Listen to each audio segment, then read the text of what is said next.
Hello. ഈ ഒരു വിഷയം ചെയ്ത് ഞാൻ മടുത്ത്. ഷോർട്സായിട്ട് ഞാൻ ചെയ്തിട്ടുണ്ട്, വീഡിയോസായിട്ട് ഞാൻ ചെയ്തിട്ടിട്ടുണ്ട്. നമ്മളിത് ചെയ്തിടുന്നതനുസരിച്ച് ഈ ഒരു കാര്യം കൂടുന്നതല്ലാണ്ട് ഈ സംഭവം കുറയുന്നില്ല. ഇന്നും സെയിം ഒരു ന്യൂസ് ഞാൻ കേൾപ്പിച്ചു തരാം. തിരുവനന്തപുരം മെഡിക്കൽ കോളേജിൽ ചികിത്സ കിട്ടാതെ രോഗി മരിച്ചെന്ന പരാതി. കൊല്ലം പത്മന സ്വദേശി വേണുവാണ് മരിച്ചത്. താൻ മരിച്ചാൽ അത് ആശുപത്രിയുടെ അനാസ്ഥയെന്ന് പറയുന്ന വേണുവിന്റെ ശബ്ദ സന്ദേശം മനോരമ ന്യൂസിൽ ലഭിച്ചു. ഒന്നിക്കൽ ചികിത്സാ പിഴവ്, അല്ലെങ്കിൽ ചികിത്സ കിട്ടാതെ പേഷ്യൻസ് മരിക്കുക. ഇതാണ് നമ്മുടെ മെഡിക്കൽ കോളേജുകളിലും ഗവൺമെൻറ് ഹോസ്പിറ്റൽസിലും നടക്കുന്നത്. ഇദ്ദേഹത്തിൻ്റെ ഒരു വോയിസ് ഉണ്ട്, ആ വോയിസ് ഒന്ന് കേൾക്കാം. ഭയങ്കര അഴിമതിയുടെ തിരുവനന്തപുരം മെഡിക്കൽ കോളേജ് മൊത്തത്തില് സമൂല അഴിമതി കൊണ്ട് ആറാടിയിരിക്കുക. ഒരു മനുഷ്യൻ വന്ന് എന്തെങ്കിലും ചോദിച്ചു കഴിഞ്ഞാൽ ആ ഹോസ്പിറ്റലിനെ സംബന്ധിച്ച് എന്തെങ്കിലും ഡീറ്റെയിൽസ് ഒരക്ഷരം ശ്രദ്ധിക്കത്തില്ല. നായക നോക്കുന്ന കണ്ണുകൊണ്ട് പോലെ അവർ നോക്കാൻ ശ്രമിക്കത്തില്ല, ഒന്ന് തിരിഞ്ഞു പോലെ നോക്കത്തില്ല. ഇവിടെ കൈക്കൂലിയുടെ ഏറ്റവും വലിയ ബഹളം. ഇതിനിടയ്ക്ക് എന്നെ പരിശോധിക്കാൻ പറ്റുന്ന റൗണ്ട്സ് എന്നെ പരിശോധിക്കാൻ പറ്റുന്ന ഡോക്ടറിനോട് ഞാൻ പലതവണ ചോദിച്ചു, എന്റെ പേരിലുള്ള ഈ ചികിത്സ എപ്പോ നടക്കും എന്നുള്ളത്. അവർക്ക് ഒരു കാരണവശാലും യാതൊരുവിധ ഐഡിയ ഇല്ല. ഐഡിയ ഇല്ല. ഇവരിനി കൈക്കൂലി വാങ്ങിച്ചുകൊണ്ടാണോ ഇവരിങ്ങനെയൊക്കെ ചെയ്യുന്നതെന്ന് പോലും അറിയുന്നില്ല. വേറെ വിഴുപ്പുകെട്ടുകളുടെ അല്ലെങ്കിൽ ശാപങ്ങളുടെ പർദീസയെ മാറിക്കൊണ്ടിരിക്കുക. ഓരോ ജീവന്റെയും ശാപം നിറഞ്ഞിരിക്കുന്ന ഒരു ഭൂമി, ഒരു നരക ഭൂമി തന്നെ വേണം ഈ തിരുവനന്തപുരം മെഡിക്കൽ കോളേജിനെ കുറിച്ച് പറയുന്നത്. ഇവരുടെ ഈ ഒരു ഉദാസീനത കൊണ്ടും ഈ ഒരു അലംഭാവം കൊണ്ട് എന്റെ ജീവൻ എന്തെങ്കിലും ഒരു ഭീഷണി, എന്തെങ്കിലും ഒരു ആപത്തോ സംഭവിച്ചാൽ അൻവർ സാദെ ആ വോയിസ്, എന്റെ വോയിസ് റെക്കോർഡ് ഈ പുറം ലോകത്തെ അറിയിക്കണം. എന്തെങ്കിലുമൊക്കെ വന്നു കഴിഞ്ഞാൽ, അല്ലെങ്കിൽ പ്രൈവറ്റ് ഹോസ്പിറ്റൽസിൽ നിന്ന് പോലും സീരിയസ് ആയിട്ട് ഒരു ഇഷ്യൂ വന്നു കഴിഞ്ഞാൽ റെഫർ ചെയ്യുന്നതാണ് മെഡിക്കൽ കോളേജുകൾ. ഈ മെഡിക്കൽ കോളേജിലാണ് ഇങ്ങനെയുള്ള ഓരോ കാര്യങ്ങളും നടക്കുന്നത്. വോയിസ് അടക്കം ഇപ്പോൾ പുറത്ത് വന്നിട്ടുണ്ട്. ഇതിനെ ന്യായീകരിച്ചുകൊണ്ട് ഹോസ്പിറ്റൽ സൂപ്രണ്ടുമാർ എന്ന് പറയുന്ന കുറച്ച് മാന്യ വ്യക്തികളുണ്ട്. അവരിങ്ങനെ ഇറങ്ങും, അങ്ങനെയൊന്നും സംഭവിച്ചിട്ടില്ല, ചികിത്സാ പിഴവുണ്ടായിട്ടില്ല, ആവശ്യത്തിനുള്ള ചികിത്സ കൊടുത്തിട്ടുണ്ട്, തുടങ്ങി അങ്ങ്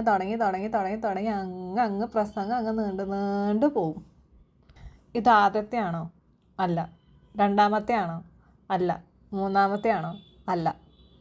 ഈ 2-3 മാസം എടുത്തു കഴിഞ്ഞാൽ തുടർച്ചയായിട്ട് നടക്കുന്ന ഒരു കാര്യം, ചികിത്സാ പിഴവ് അല്ലെങ്കിൽ ചികിത്സ കിട്ടാതെയുള്ള മരണം. ആദ്യം ഒരു കുഞ്ഞിൻ്റെ കൈ മുറിച്ച് മാറ്റിയ സംഭവം ആരും മറന്ന് കാണത്തില്ല. ഇതിൻ്റെ ഇടയിലാണ്, കഴിഞ്ഞ മാസമാണ് ഈ ഒരു കാര്യം നടന്നത്. അതിനു മുമ്പ് ചികിത്സ കിട്ടാതെ മരിച്ച പേഷ്യൻസ്. ഇതിങ്ങനെ തുടർന്ന് പോവും എന്നല്ലാണ്ട് ഇതിനൊരു ശാശ്വത പരിഹാരം ഉള്ളതായിട്ട് തോന്നുന്നില്ല. അതിനകത്താണ് കൊണ്ടുപോയത്. ആംബുലൻസിനകത്ത് കൊണ്ടുപോയ രോഗിയെ അവിടെ കൊണ്ടുവന്ന് വാർഡിൽ കിടത്തുകയല്ലാതെ വേറെ ട്രീറ്റ്മെൻ്റ് ഒന്നും കൊടുത്തിട്ടില്ല. അതിനെതിരെ അയാൾ ഇന്നലെയാണ് അതിനെതിരെ പ്രതികരിക്കുന്നത്. അതാണ് ആ വീഡിയോയിലാണ് ആ ഓഡിയോ സന്ദേശം ഇടുന്നത്. അവൻ്റെ കൂട്ടുകാരൻ ഇട്ട് കൊടുക്കുന്നത്. അന്നേരമാണ് അവൻ പ്രതികരിക്കുന്നത്. പ്രതികരിച്ചപ്പോൾ അവരന്നിട്ടും ഒരു മരുന്ന് കൊടുക്കുന്നില്ല. തലവേദന എന്ന് പറഞ്ഞിട്ട് പോലും ഒരു മരുന്ന് കൊടുക്കാൻ അവർ ബാധ്യസ്ഥനല്ല. അവർ ജൂനിയർ ഡോക്ടർമാരാണ് നോക്കിയത്. അതുപോലെ തന്നെ 8:30-8:30 മരണം സംഭവിക്കുന്നത്. അന്നേരം 7 മണിക്കാണ് അസ്വസ്ഥത തോന്നുന്നത്. അവർ ICU കയറ്റുന്നത്. അന്നേരം തന്നെ അരമണിക്കൂർ കഴിഞ്ഞ് അവർ മരിച്ചെന്നാണ് പറയുന്നത്. പറഞ്ഞില്ല, അന്ന് വൈഫ് മാത്രം ഉള്ളതുകൊണ്ട് അവർക്ക് പറഞ്ഞില്ല. അതുകൊണ്ട് പിന്നെ ഇവിടുന്ന് ആൾ ചെന്നിട്ടാണ് അവരുടെ അടുത്താണ് പറയുന്നത്. ഈ ആൻജിയോഗ്രാമിനുള്ള ഡേറ്റ് കിട്ടിയത് എന്താ? ഡേറ്റ് കിട്ടി ഇന്നത്തേക്കാണ് കിട്ടിയിരിക്കുന്നത്. ഇന്നത്തേക്കാണ് ഡേറ്റ് കിട്ടിയിരിക്കുന്നത്. ഈ അടിയന്തര ആൻജിയോഗ്രാമെന്ന് പറഞ്ഞില്ല അവരുടെ അടുത്ത്? അടിയന്തര ആൻജിയോഗ്രാമെന്ന് പറഞ്ഞാൽ അവരതിനെ അത് കൈക്കൊണ്ടില്ല. അവർ ഇവൻ വിളിച്ച് ചോദിക്കുമ്പോൾ, സാറേ ഞാൻ ഇന്നോർക്കൊരു അർജൻറ്റായിട്ട് വന്ന പേഷ്യൻ്റാണ്, നിങ്ങൾ എന്തെങ്കിലും ചെയ്യണമെന്ന് പറഞ്ഞപ്പോൾ ഇല്ല, അത് സമയമാകുമ്പോൾ ഞങ്ങൾ ചെയ്യാമെന്നാണ് അവൻ്റെ അടുത്ത് പറഞ്ഞിരുന്നത്. അതുകൊണ്ട് സമയമാകുമ്പോൾ ഞങ്ങൾ ചെയ്തോളാം. സമയമായല്ലോ അല്ലേ? അടിയന്തരമായിട്ട് ചെയ്യണം എന്ന് പറഞ്ഞിട്ട് പോലും സമയമാകുമ്പോൾ ഞാൻ ചെയ്തോളാം. അറിയാൻ പാടില്ലാഞ്ഞിട്ട് ചോദിക്കുക, നിങ്ങൾ എക്സാം എഴുതി പാസ്സായതാണോ അതോ കോപ്പി അടിച്ച് പാസ്സായതാണോ? അല്ല, പഠിച്ച് പാസ്സായതാണെങ്കിൽ അതിൻ്റെ വിവരമെങ്കിലും കാണും. ഈ കോപ്പി അടിച്ച് പാസ്സായ ആൾക്കാർക്ക് എന്ത് ചികിത്സ കൊടുക്കണം, എന്ത് മരുന്ന് കൊടുക്കണം, എന്താണ് ഇവിടെ ചെയ്യേണ്ടതെന്നുള്ളത് ഒരു അറിവും ഉണ്ടാവത്തില്ല. അല്ല, അങ്ങനെ എടുത്ത ജീവനാണോ ഇത് എന്നറിയാൻ വേണ്ടിയിട്ടാണ്. ഞങ്ങളുടെ സമയത്ത് ചെയ്തോളാം. ഇപ്പം നിങ്ങളുടെ സമയം ആയിക്കാണുമല്ലോ അല്ലേ? ഇനി എന്തോ ചെയ്യും? ആ ശരീരത്തെ കുത്തിക്കീറി ചെയ്തിട്ട് ഞങ്ങൾ ചെയ്തിട്ടുണ്ടെന്ന് പറയുമോ? ഒരു റീ എക്സാം വെച്ചിട്ട് ഇവന്മാർക്കൊക്കെ വല്ല വിവരവും വിദ്യാഭ്യാസവും ഉണ്ടോ എന്ന് ഈ ഗവൺമെൻറ് ഒന്ന് ചെക്ക് ചെയ്യും. ഈ കോപ്പി അടിച്ച അവന്മാരെല്ലാം കൊണ്ടുവന്ന് ഇവിടെ ഹോസ്പിറ്റലിൽ അവിടെയും ഇവിടെയൊക്കെ കൊണ്ടിരുത്തിയിട്ട് ജനങ്ങളുടെ ജീവൻ വെച്ച് കളിക്കരുത്. ഇത് ആദ്യത്തെയൊന്നും അല്ല. ഇതിപ്പോൾ എത്രാമത്തെ ആണെന്നുള്ളത് വല്ലതും ഗവൺമെൻറ്റിന് വല്ല ബോധമുണ്ടോ? ഒന്ന് കണക്കെടുത്ത് നോക്കണം. എത്രാമത്തെയാണ്? എല്ലാം ചെയ്തു വെച്ചിട്ട് എക്സ്പ്ലനേഷനുമായിട്ട് സ്വയം ന്യായീകരിക്കാൻ വേണ്ടിയിട്ട് ഇവരുടെ കുറേ ആൾക്കാരങ്ങ് ഇറങ്ങും. ഞങ്ങളുടെ കയ്യിൽ ഒരു പിഴവുമില്ല, തേങ്ങാ കൊല. നിങ്ങളുടെ കയ്യിൽ പിഴവില്ലാത്തതുകൊണ്ടായിരിക്കും ഓരോന്നും നടക്കുന്നത്. സ്വയം ന്യായീകരിക്കാൻ ഉളുപ്പില്ലേ ഇതുപോലെയുള്ള തെണ്ടിത്തരം കാണിച്ചിട്ട്? അയാളുടെ മരണമൊഴി, അതാണ് ഈ അവസാനം അങ്ങേരെ അയച്ചു കൊടുത്ത വോയിസ്. അത് കേട്ടിട്ടും നിങ്ങൾ ന്യായീകരിക്കാൻ വരുവാണെങ്കിൽ പുച്ഛം മാത്രം, അത്രേ പറയാനുള്ളൂ. ന്യായീകരിക്കരുത്. ഇനി ഇത് ചെയ്തവന്മാരെ പിടിച്ച് സസ്പെൻഡ് ചെയ്ത് വിടുമായിരിക്കും. അതായിരിക്കും ചെയ്യാൻ പോകുന്നത്. എന്തിന്? അവനെ സസ്പെൻഡ് ചെയ്ത് ഇവരുടെ കുടുംബത്തിന് കുറേ പാരിതോഷികം കൊടുത്തു കഴിഞ്ഞാൽ ആ പോയ ജീവൻ്റെ വില അവർക്ക് തിരിച്ചു കിട്ടുമോ? ഈ വ്യക്തിക്ക് 2 പെൺമക്കളാണ്. ഒരാൾ ഡിഗ്രി കഴിഞ്ഞ് നിൽക്കുന്നു, ഒരാൾ +2 ചെയ്യുന്നു. ആ കുടുംബത്തിന് ആകെയുള്ള ഒരു അത്താണി അതാണ് പോയേക്കുന്നത്. ഇവർക്ക് കുറച്ച് നഷ്ടപരിഹാരം കൊടുത്തിട്ട് നിങ്ങളങ്ങ് പോവും. ഭാവിയിലോട്ട് ഇവരെങ്ങനെ ജീവിക്കും? 6 ദിവസം ഹോസ്പിറ്റലിൽ ഉണ്ടായിരുന്നു. ഈ 6 ദിവസവും തനിക്കുണ്ടായ പ്രശ്നങ്ങൾ അല്ലെങ്കിൽ ബുദ്ധിമുട്ടുകൾ പറയുമ്പം ഇവർ പറയുന്നത്, ഞാൻ ഇതിൻ്റെ ഡോക്ടറല്ല, ഞങ്ങൾക്ക് തരാനുള്ളത് ഈ മരുന്ന് മാത്രമേ എനിക്ക് തരാൻ പറ്റത്തുള്ളൂ, നിങ്ങളെ നോക്കാനുള്ള വേറെ ഡോക്ടേഴ്സാണ്, അവർ വന്ന് നോക്കും അല്ലേ? എന്നിട്ട് എവിടെ നോക്കി? എവിടെ നോക്കി? നിങ്ങൾ നോക്കിയതിൻ്റെ ഭാഗമായിട്ടായിരിക്കും ഇപ്പം അങ്ങേരെ പെട്ടി കിടക്കുന്നത് അല്ലേ? നന്നായിട്ട് നോക്കി ചികിത്സിച്ചതിൻ്റെ ഭാഗമാണ് ഇപ്പം ഈ കിടക്കുന്നത്.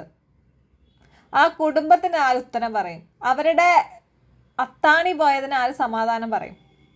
ഇനി ഞാൻ പറഞ്ഞതുപോലെ ആശുപത്രി സൂപ്രണ്ട് എന്ന് പറയുന്ന മഹാൻ വന്നിട്ട് ചില കാര്യങ്ങൾ വിളമ്പുന്നുണ്ട്. അതൊന്ന് കേൾക്കാം. ഈ പ്രസ്തുത പേഷ്യൻ്റ് 1-ാം തീയതി വൈകുന്നേരം ആണ് ഇവിടെ ചികിത്സ തേടി ഇവിടെ വരുന്നത്. അപ്പോൾ ലോക്കൽ ഹോസ്പിറ്റലിൽ നിന്ന് റെഫർ ചെയ്താണ് വരുന്നത്. അപ്പോൾ പേഷ്യൻ്റ് ഹാർട്ടിൻ്റെ പ്രോബ്ലം ആയിട്ടും പേഷ്യൻറ്റിന് നേരത്തെ സ്ട്രോക്ക് വന്നിട്ടുണ്ട്, പിന്നെ ഡയബറ്റീസ് ഉണ്ട്, പ്രഷറുണ്ട്.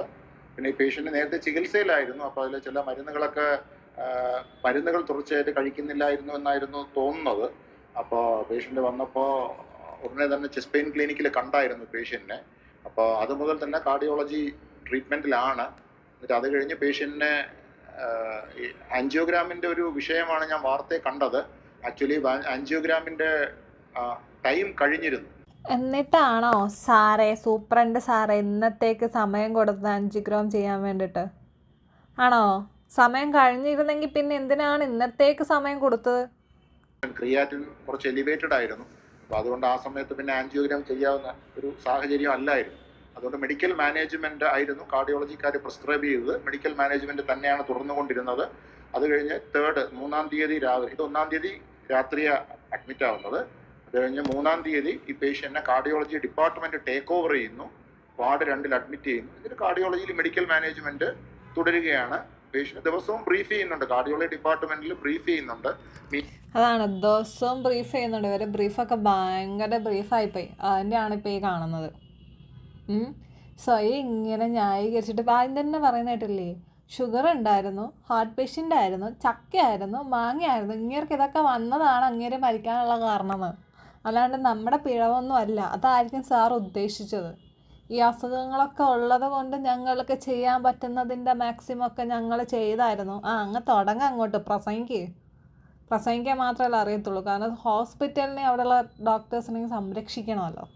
ആൾ മരിച്ചിട്ട് പോലും ഇരുന്ന് ചിരിച്ച് സംസാരിക്കുന്ന ഒരു സൂപ്രണ്ട്. നിങ്ങളുടെ ഈ ചിരി കാണുമ്പോൾ തന്നെ അറിയാടോ നിങ്ങൾ ഈ പറഞ്ഞത് മൊത്തം പച്ചക്കള്ളാണെന്നുള്ളത്. ചിരിച്ച് അങ്ങ് വാങ്ങിയത്. ഒരു ന്യൂസ് ചാനലിൻ്റെ മുമ്പിൽ വന്നിട്ട് ഒരു എക്സ്പ്ലനേഷൻ കൊടുക്കുന്നതാണ് ഒരു പേഷ്യൻ്റ് മരിച്ചതിന്. ചിരിച്ചോണ്ടിരുന്ന് അങ്ങ് സംസാരിക്കുക. തൻ്റെ കുടുംബത്തിൽ ഇതുപോലെ ഒരു സംഭവം വന്നിട്ട് ഇതുപോലെ ഒന്ന് വന്നു കഴിയുമ്പോൾ താൻ ഇതുപോലെ ചിരിച്ചോണ്ടിരുന്ന് സംസാരിക്കുമോ? വിഷമമുണ്ടെന്നൊക്കെ പറയുമ്പോൾ ഇങ്ങനെ പൊട്ടിച്ചിരിക്കുക. ആ വോയിസ് വേണമെങ്കിൽ ഞാൻ കേൾപ്പിച്ചു തരാം. അതൊക്കെ വളരെ വിഷമകരമായ ഒരു കാര്യമാണ്. അത് അങ്ങനത്തെ ഒരു കാര്യം നമ്മുടെ ശ്രദ്ധയിൽപ്പെട്ടിട്ടില്ല. അത് അതിനെക്കുറിച്ച് അന്വേഷിക്കാം. പക്ഷെ അത് വളരെ വിഷമം ഉണ്ടാക്കുന്ന കാര്യമാണ്. ചികിത്സിക്കുന്ന ഡോക്ടർമാർ, കാർഡിയോളജിയുടെ പ്രൊഫസർമാർ ഇത്രയും വിഷമം ഉണ്ടാക്കുന്ന കാര്യം ആയതുകൊണ്ടിരിക്കും ചേട്ടൻ ഇങ്ങനെ ചിരിച്ചുകൊണ്ട് പറയുന്നതല്ലേ ചേട്ടാ. കഷ്ടം. ശരി എന്നാ.